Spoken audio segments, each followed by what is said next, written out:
کۆمەڵانی خەڵکی ئازادی خوازی کوردستان، نەورۆز و ساڵی تازەتان پیرۆز بێت.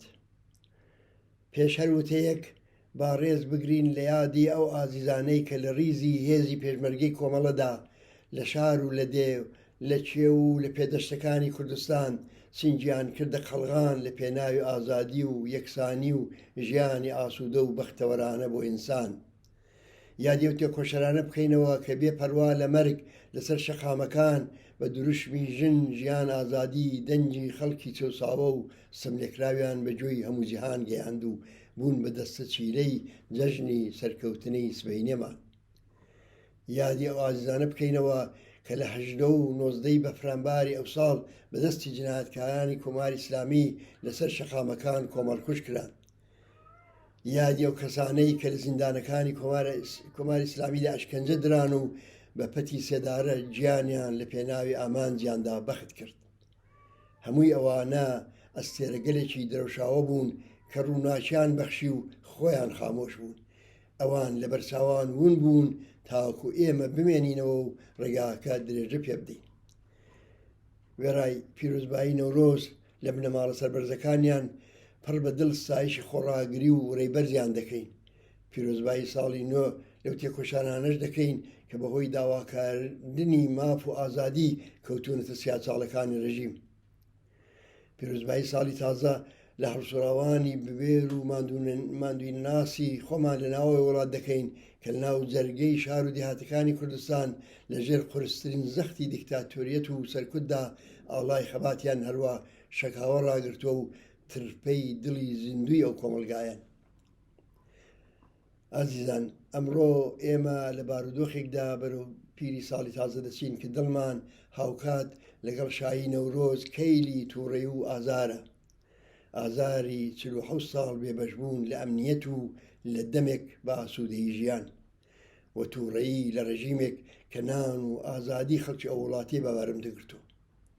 ئێمە دەزانین کە ئەمساڵ نەورۆزێکی ئاسایی بەڕێ ناکەین. سێبەری قورسی شەڕ و نەبوونی ئەمنیەتی گیانی، گرانی کەمەرشکێن و هەژاری جەژنی نەورۆزی لە زۆربەی دانیشتوانی کوردستان و هەموو ئێران تاڵ کردووە. ئێمە ئازاری دەرونی ئەو کرێکارەی کە ناتوانێ سفرەی جەژن بۆ منداڵەکانی برازێنێتەوە و جلی تازەیان بۆ ئامادە بکات، ئەو دایکەی کە نیگەرانی داهاتووی منداڵەکانێتی، ئەو جوانەی کە ئاسۆی دواڕۆژی ژیانی لێڵە، هەمووی ئەوانە هەست پێ دەکەین. ئەوانە هەمووی ئازاری ئێمەشن.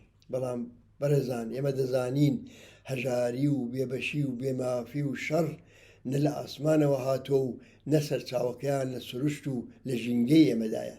ئەوانە میراتی 47 ساڵ دەسەڵاتی حکوومەتێکن کە دەنگی ناڕزاتی ئێوەی بە ئاگر و بە ئاسن و بە ئەشکەنجە و زیندان و بە تەنافی دار داوەتەوە. تووڕێی ئێوە لەو ڕژیمە تووڕێیەکی بەرحەقە. نەفرەتی ئێوە لەو نظامە نەفرەتی خەڵکێکی وشیارە کە ئەو هەموو ستەم بێمافیە تەحمل ناکات و ئێوە بەڕاستی تەحملتان نەکردووە و تەسلیم نەبوون. ئەو ژیانی خۆڕاگری و تەسلیم نەبوونە پڕبایخەی ئێوە سەرکەوتنی سبەی ڕۆژێمان زەمانەت دەکات. کۆمەڵە لەم سەری ساڵی تازەیەدا لەگەڵ ئێوە پەیمان نوێ دەکاتەوە کە بە هەموو تواناوە بە هەموو زەرفێتەکانیەوە هاوسەنگەر لەگەڵ کۆمەڵانی خەڵک بۆ بە کامگەیاندنی ئەو خەباتە تێبکۆشێت. بێگومان ئێوە تا ئێستاش ڕەنج بە خەسار نەبوون. دەستکەوتەکانی ئەم ساڵانە دوور و درێژە کەم نەبوون. ئێمە ئێستا لە پێناوی ئەو خەباتی ئێوەدا کۆمەلگایەکمان هەیە کە سیاسیە، کە دەزانێت چ کارێک لە چ کاتێکدا دەکرێت و چ کارێک لە چ کاتێکدا ناکرێت، دەزانێت چی دەوێ و دەزانێت چی ناوێ. کۆمەلگایەکمان هەیە کە لەژێر سەختترین دیکتاتۆریەتدا دەزانێت چۆن خۆی ڕێک بخات، لە کاتی پێویستە چۆن بۆ ئفلیچکردنی هێزی سەرکوت بە چ شێوەگەلێک بەکاربێنێ. ئەوانە هەمووی بەرهەمی خەباتێکی درێژماوەی بێپسانەوەن.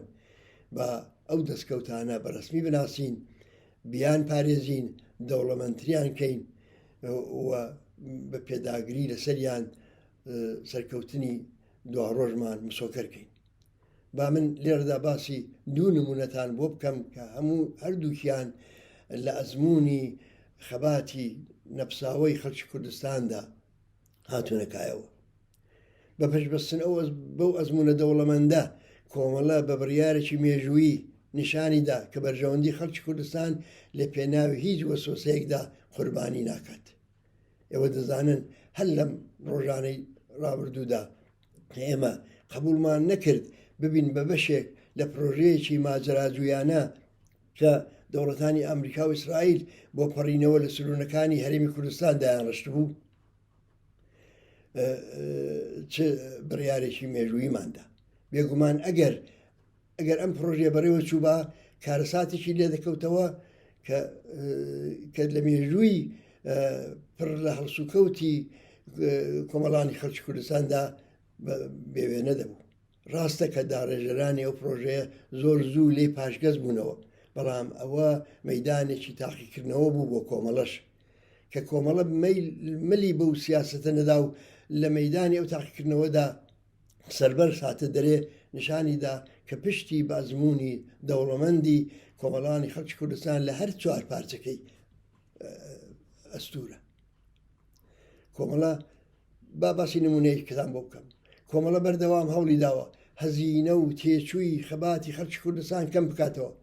بانگەوازی مانگرتنی گشتی هەفتەی بە فرانباری ئەمساڵ نمونەیەکی ڕوونی دیکەی بەرپرسیارەتی کۆمەڵە لە ئاستی بەرژەوەندەکانی کۆمەلگای کوردستاندا بوو.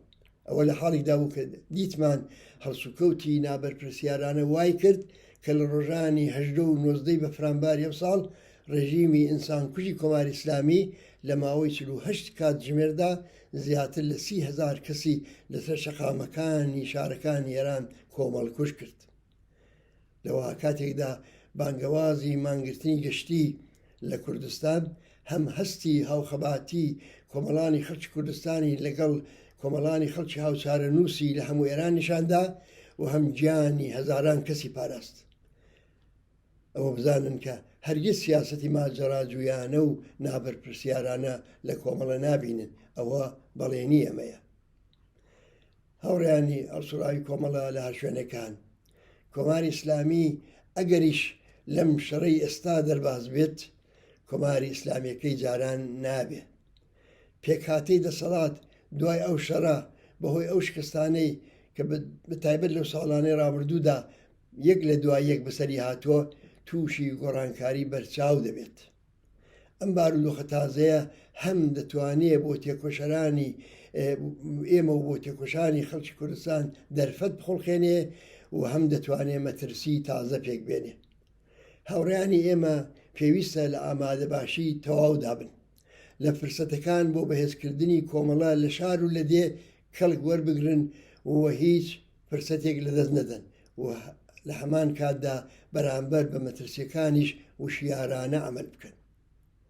ئێمە تەجربەی ڕۆژانی دوای کۆتایی هاتنی شەڕی ئێران و عێراقمان هەیە.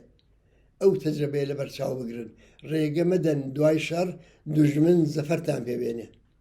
ئێمە بە پێی استراتێژ و بە پێی ئەزمموی کۆمەڵە بە لێکدانەوەی دیاریکرا و بۆ بارودۆخی دیاریکرا و لە کاتی خۆیدا ڕێنیوێنی پێویست پێشکەش دەکەین. دوای تەوابوونی شەڕ بێگومان سەردەمێکی تازە لە خەباتی سیاسی و مەدەنی لەسەر بنچینەی بزوتنەوە کۆمەڵایەتەکان دەست پێ دەکات کەوایە هاوڕێیانی ئێمە پێویستە ئامادە بن. دەوری ئێوە و خەڵکی وشیار لەم دەورەیدا کە لەرەدایە چارەنووساز دەبێت. کۆمەڵانی خەڵکی کوردستان با ساڵی تازە بە هیوا و هومێدەوە دەست پێ بکەین. ئاگری ئەو شەڕە کاورکاریە زۆر درێژ ناکێشێ. ناوچەکە لە حاڵی گۆڕاندایە و بزوتنەوە کۆمەڵایەتیەکانی بەهێز بەڕێوەن. ئازادی و ئەمنیەت و ئاسایش و ژیانی باشتر ئاواتگەلێکی دووردەست نین و بەهێزی لە بنەهاتووی خەڵکی وشیار و ڕێکخرا و سەرنجام بەدەست دێن بە ئیرادە و بە ئومێد و بە بڕوا بەخۆ و بڕوا بە یەکتر بەرەو داهاتوێکی ڕووناک هەنگاو بنین. نەورۆزتان پیرۆز و ساڵی تازتان ساڵی ئازادی و سەربەرزی بێت.